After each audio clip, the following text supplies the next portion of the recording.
Kembali lagi dengan saya Kali Mas Ade dan hari ini kita akan membahas mengenai manajemen risiko untuk pemula saat trading kripto. Teman-teman harus paham bahwa 90% orang yang gagal itu pasti masalah psikologis, tapi 100% orang yang masalah psikologisnya itu kena, yaitu adalah mereka yang tidak bisa melakukan manajemen risiko yang baik dan juga benar. Jadi saya nggak mau dengar ya ada orang nyalain kripto, ini karena kripto begini dan lain sebagainya ya. Yang gila karena instrumen lain ya, trading saham dengan leverage, terus kemudian full margin ya di forex, terus gila itu juga banyak ya. Jangan cuma nyalain kripto ya. Instrumen lain semua sama aja. Cuman itu hanya karena satu hal ya, karena mereka itu tidak menerapkan manajemen risiko yang baik dan benar. Kamu berdaganglah jagung ya di pasar ya, terus bangkrut ya, kamu over supply, terus kamu rugi ya, terus itu uang utangan di bank, ya kamu juga gila juga anyway ya. Jadi jangan hanya salahkan marketnya, kadang kita harus berkaca ya, kenapa kita bisa salah. Itulah mengapa saya ngomong sangat penting di manajemen risiko. Kenapa? Karena kripto itu lebih sulit ya, lebih volatile, range harganya lebih tinggi, bukanya 24 jam, nggak dikasih Sabtu Minggu tutup. Kemudian lawannya market internasional ya, dan berita-berita sering berubah ya, jadi sangat sulit, oke. Itulah mengapa melakukan perlindungan modal atau capital preservation itu adalah kunci, supaya apa, teman-teman ini bisa melindungi aset yang teman-teman miliki, ya. Jadi ibarat nyawa ya, modal itu harus benar-benar teman-teman jaga. Sama seperti kucing ya, nyawanya 9 ya, mungkin dia ke-10 ya jalan ngasal dia bisa beneran ketabrak.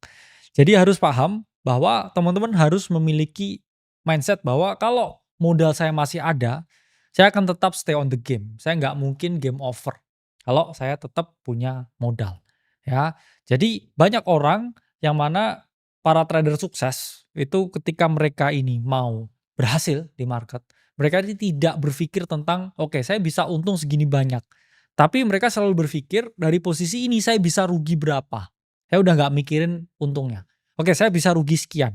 Oke, saya ambil probability-nya." Itu adalah mindset dari trader yang sukses. Ya, jadi mereka ini selalu berpikir tentang, "Oke, saya capital preservation. Jangan sampai saya kehilangan modal." Jadi teman-teman harus paham, kalau stop loss itu hukumnya wajib. Mengapa? Karena stop loss itu bisa melindungi teman-teman dari potensi kerugian yang signifikan. Misalkan teman-teman buka posisi long Bitcoin di 90.000 ya, all in nih di sana. Masih mungkin loh itu ditarik ke 80.000 ya, 10% drop lagi, terus habis itu kamu ke likuidasi, terus asetnya terbang. Mungkin ya. Tapi bisa lebih parah ya, dari 90.000 bisa ditarik dulu ke 70.000 dan kamu kehilangan semua asetmu, baru dia terbang. Ya, itulah mengapa penting memakai stop loss ya. Kalau kamu ngelong di 90.000 ya stop loss-nya mungkin di 88.000. Ya, itu stop loss yang masuk akal. Begitu juga sebaliknya ya. Kalau nge-short lebih parah lagi. Kamu nge-short, oke, nge-short di 100.000, stop loss di 102.000, 103.000. Ya, secara angka psikologis ya, tergantung struktur marketnya. Jangan kamu nge-short, kamu DCA short-nya terus ditarik terus, kamu kehilangan semuanya. Ya. Dua, kalau orang udah rugi finansial, biasanya rugi emosional. Terus rugi finansial, terus rugi emosional lebih parah lagi. Hubungan dengan keluarga rusak, dengan istri rusak, dengan pacar rusak, dengan anak rusak, dengan partner rusak, karena mentalnya udah kena. Ya, jangan sampai seperti itu karena ini biasanya ya terjadi karena sesimpel kamu nggak pakai stop loss dan kamu nggak siap hilang dengan nominal tersebut. Oke, jadi cara menyelamatkan modal ketika market bergerak liar yaitu adalah hanya dengan menggunakan stop loss. Selanjutnya ya, risiko per transaksi itu juga penting ya, 1-2% ya modal yang harus maksimal ya kamu risikokan dalam satu kali trade. Itu meningkatkan fleksibilitas ya. Kalau teman-teman risking 1%, teman-teman bisa ambil 5 trade. 5 trade-nya kalau salah semua kamu udah drop 5% dari total modal kamu. Dan itu sangat berat ya teman-teman kalau perspektifnya itu adalah trading. Jadi harus ya hindari risiko habis modal ya meskipun kamu ngalamin kekalahan. Karena kamu akan kalah banyak ya kalau kamu trading, pasti ya. Kamu misalkan win rate ya 50% kamu masih bisa untung. Tapi bener-bener setengah trade-mu itu salah ya. Kamu trade 100 kali 50-nya itu salah. Trade 10 kali 5-nya salah. Jadi jangan berharap saya akan selalu menang ya. Karena itu nggak mungkin terjadi.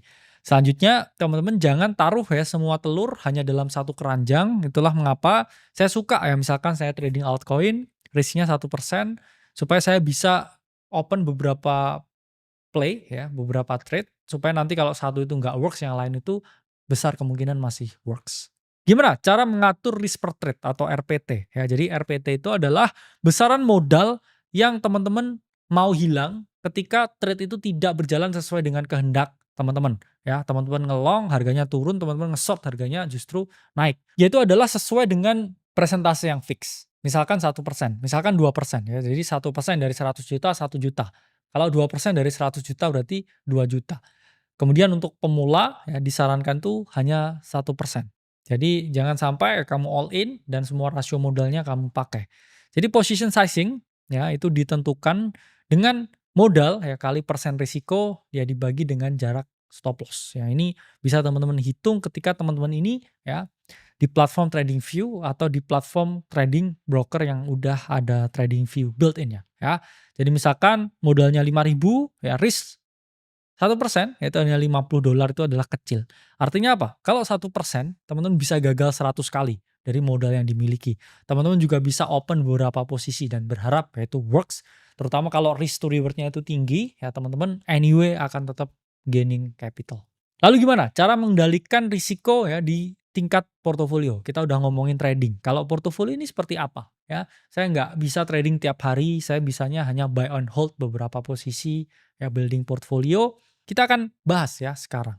Pertama adalah diversifikasi ya. Jangan hanya fokus ya ke satu aset kecuali kamu hanya beli Bitcoin. Tapi kalau kamu beli beberapa altcoin ya make sense untuk melakukan yang namanya diversifikasi. Jangan all in ya ke satu altcoin ya. Itu haram hukumnya. Kenapa? Karena kalau altcoin-nya meledak, protokolnya meledak, boom ya kamu kehilangan semua harta yang kamu miliki. Dan juga lihat ya korelasi antar aset. Biasanya RWA ada kaitannya ya dengan layer 1, biasanya GameFi ada kaitannya dengan meme ya, itu harus dilihat. Karena kita ya jangan sampai overexpose di dua narasi yang mana dia korelasinya itu sama ya. Kalau itu turun semua ya. Dalam artian misalkan layer 1 sama RWA ini gerakannya mirip-mirip. Ya kalau udah investasi di layer 1 ya atau RWA, kamu misalkan invest di meme ya yang mana ini nggak terlalu berkorelasi. Karena apa? Itu menunjukkan reaksi. Ya misalkan layer 1 drop, ya RWA ini juga drop. Semua drop ya sektor yang kamu investasikan. Jadi harus sangat hati-hati. Kemudian teman-teman penting untuk rebalancing portofolio ya waktu awal tahun ya saya ngomong saya rebalancing dari Bitcoin saya rebalancing beli gold ya cuman waktu itu ya dimaki. Tapi kalau kita lihat ya year to date ya Bitcoin yang minus ya 12%, gold juga udah rally ya 37% lebih ya menunjukkan kalau memang penting ya untuk melakukan yang namanya rebalancing. Jadi kita akan ngomong ya konsep teori risiko ya. Jadi ada beberapa risk and reward, kemudian ekspektansi dan juga risk of ruin. Nah, pertama risk and reward ratio. Sangat penting ya teman-teman ini untuk melihat perspektif ya risk to reward. Ya, untuk margin keamanan minimal 1:2. Artinya apa? Risk to reward 1:2 itu kalau teman-teman kehilangan itu maksimal hanya 1. Tapi kalau mendapatkan sesuatu itu 2. Misalkan teman-teman merisikokan RPT-nya 1%. Kalau misalkan teman-teman fail, kehilangan modal 1%. Tapi kalau teman-teman bener ya, teman-teman dapat 2% capital gain-nya. Itu sangat penting ya. Ini adalah contoh ilustrasi RR 1:2 ya. Ini 1:3 ya lebih lebar potensi keuntungannya. Ini RR 1:4. Dia lebih lebar lagi. Jadi ini menunjukkan apakah suatu trade itu layak diambil atau tidak. Nah ini penting ya, ekspektansi ini adalah suatu konsep ya, di mana teman-teman berpikir ya jangka panjang, gak hanya berfokus hanya 1-2 trade, tapi dari overall keseluruhan trade yang dimiliki. Jadi kalau teman-teman udah punya suatu sistem yang works ya, jangan hanya karena kalah 1-2 kali, meskipun sistemnya bener, teman-teman ngerasa oke, saya udah menyerah ya. Karena 1-2 kesalahan, nah itu teman-teman gak lihat bigger picture-nya. Itulah mengapa saya ngomong selalu pakai margin yang fix ya di setiap trade yang teman-teman miliki ya. Jadi fokus mindsetnya nggak harus ya profit di setiap trade, tapi profit konsisten dalam jangka panjang. Itu yang paling penting. Nah, selanjutnya kita ngomong risk of ruin. Inilah suatu konsep ya di mana orang ngomong nih sekarang ke MC ya, ke margin call ya, ke likuidasi, dapat email cinta dan lain sebagainya. Inilah keadaan ketika kita bener-bener kacau ya, habis semua modalnya terus akunnya sisa nol. Seumur hidup saya nggak pernah seperti itu ya, sampai akun nol terus kehilangan semuanya karena hanya orang yang paling bodoh atau paling serakah yang bisa kehilangan semuanya, hingga mereka nggak bersisa dan juga nggak bisa trading lagi. Ya risk of ruin ini biasanya terjadi karena RR-nya jelek, emosinya jelek, ya sistemnya jelek, atau mereka ini nge-trade ya dengan risiko yang terlalu gede. Ya biasanya mereka yang memperoleh risk of ruin adalah mereka yang nggak bisa ya kontrol risiko dengan benar. Itulah mengapa supaya tidak risk of ruin ya, RPT ya 1-2%.